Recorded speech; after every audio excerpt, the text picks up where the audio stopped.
Hi, this is Totoy from Monroy Computer Store. In this video, tuturuan namin kayo kung paano mag-initialize ng DAWA CCTV. Okay?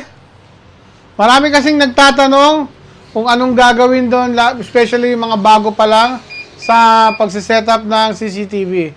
Okay, magsimula na po tayo.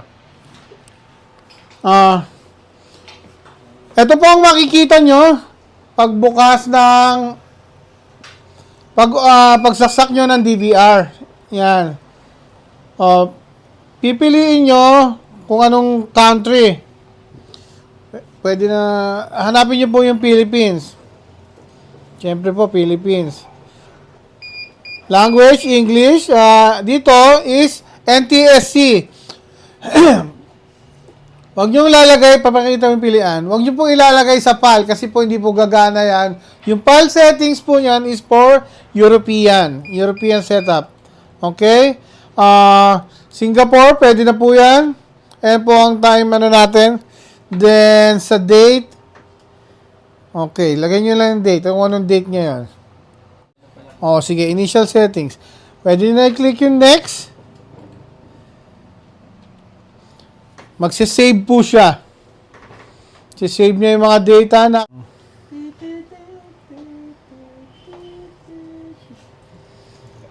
Ayan po, nag-reboot na siya.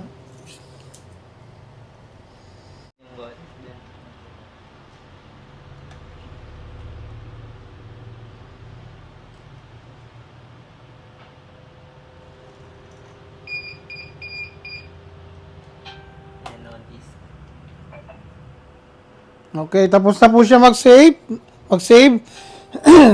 Click nyo lang po yung next. Then, mahaba po yan. Huwag nyo nang basahin.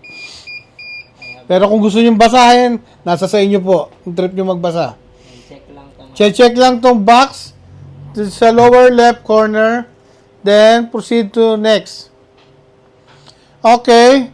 After nyo po mag-setup ng mga dates and times, isi-setup nyo po is your password. Wag nyo pong kakalimutan si password dahil po hindi nyo po mabu-view ang mga nakasave na videos dyan kapag nakalimutan nyo si password.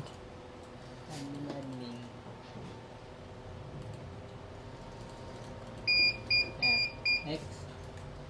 Click next. And then click next. Okay, sa pattern, diskarte nyo po kung ano. Basta po wag kakalimutan.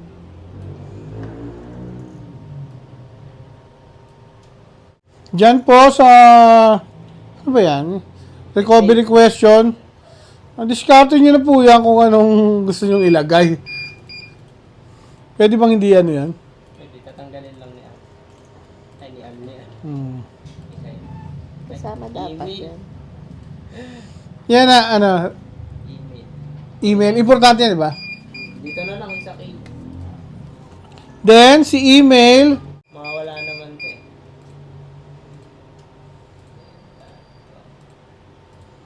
Cut niya na lang to, mga editors. then click next. Yan, explain na lang po sir. Ito is yung mobile, yung QR code pag need nyo i-view sa mobile phone nyo, magda-download lang po kayo ng DMSS app. Pero yan, sa next video na po natin yan papakita. Next, then click next. Yan, naka-format na ba? Okay. In this part, ito po yung part ng pagpo-format po ng disk. I-click nyo lang po itong disk. Nakalagay po siya na unformatted. Pag naka-unformat, i-click nyo lang po dito sa lower left. May nakalagay po na format. Then, clear HDD database. Ito po. Then, click OK. Tapos ilalagay nyo po yung nilagay nyo password kanina.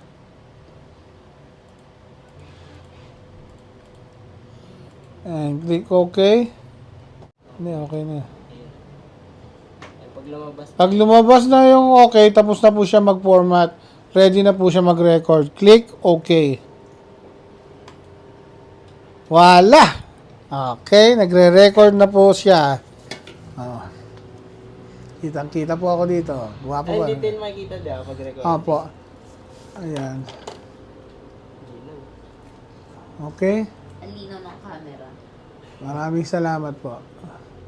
Dapat idaan.